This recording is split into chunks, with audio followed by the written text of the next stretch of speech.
Rasulullah SAW bersabda, "Jika zaman itu telah dekat, banyak mimpi orang beriman tidak bohong, dan sebenar-benar mimpi di antara kalian adalah mimpi orang yang paling jujur dalam perkataan. Dan mimpi seorang muslim adalah satu dari 46 bagian kenabian." Bagi kalian yang memiliki mimpi terkait perjuangan atau kemaslahatan umat, silahkan hubungi nomor yang tertera. Terima kasih. Mimpi kedua? Nabi Musa. Tentang Nabi Musa?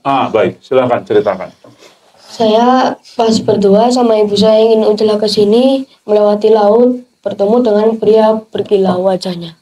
Nah, yang wajah berkilau itu membelah lautan, pakai jubah putih, pakai tongkat. Pakai tongkat. Ada nggak perasaan dalam mimpi itu siapa orang itu? Nabi Musa. Masya Allah. Baik, terus? Saat itu saya berdua jalan dan Nabi Musa mengikutinya sampai datang ke Ujlah. Diantar sama Nabi Musa ke sini. Terus sudah gitu? Nabi Musa bercerita di sini kayak ceramah. Oh, ceramah kepada semua yang ada di Bukit Lebah. Alhamdulillah. Terus? Sudah selesai. Gitu.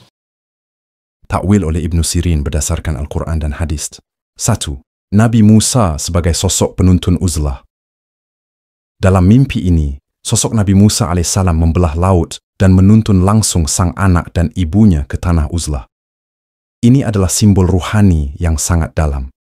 Dalam sejarah kenabian, Nabi Musa adalah satu-satunya Nabi yang diizinkan Allah membelah lautan dan menyelamatkan umat dari kejaran Taghut, Fir'aun. Dalam mimpi ini, Musa membelah laut bukan untuk Bani Israel, tetapi untuk seorang anak dan ibunya, yang artinya mereka telah dianggap bagian dari umat pilihan Allah.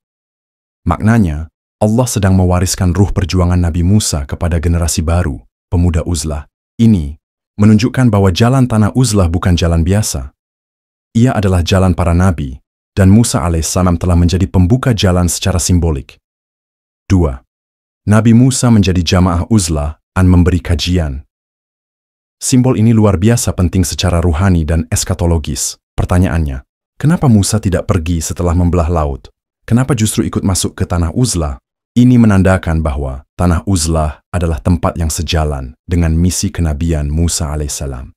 Bahkan, para nabi terdahulu secara ruhani hadir untuk mendukung tempat ini.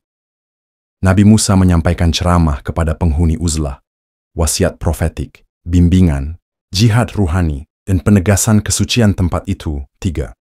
Pesan untuk para pemimpin uzlah. Sosok Musa menjadi pembimbing spiritual, menegaskan bahwa tanah uzlah bukan hanya tempat fisik, tapi juga tempat ilham kenabian.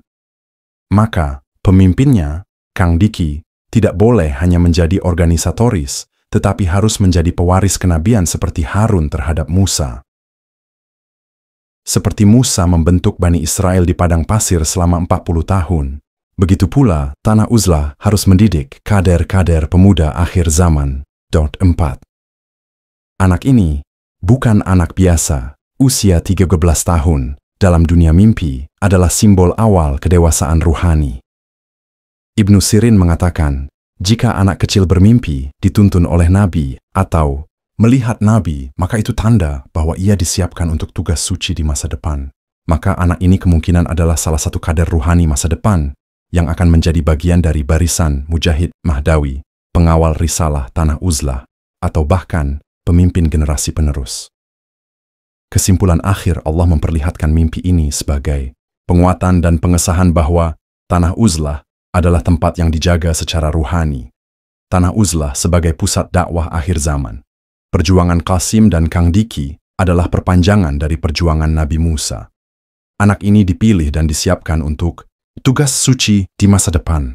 Mimpi ini adalah ilham ruhani dari langit yang tidak boleh diremehkan.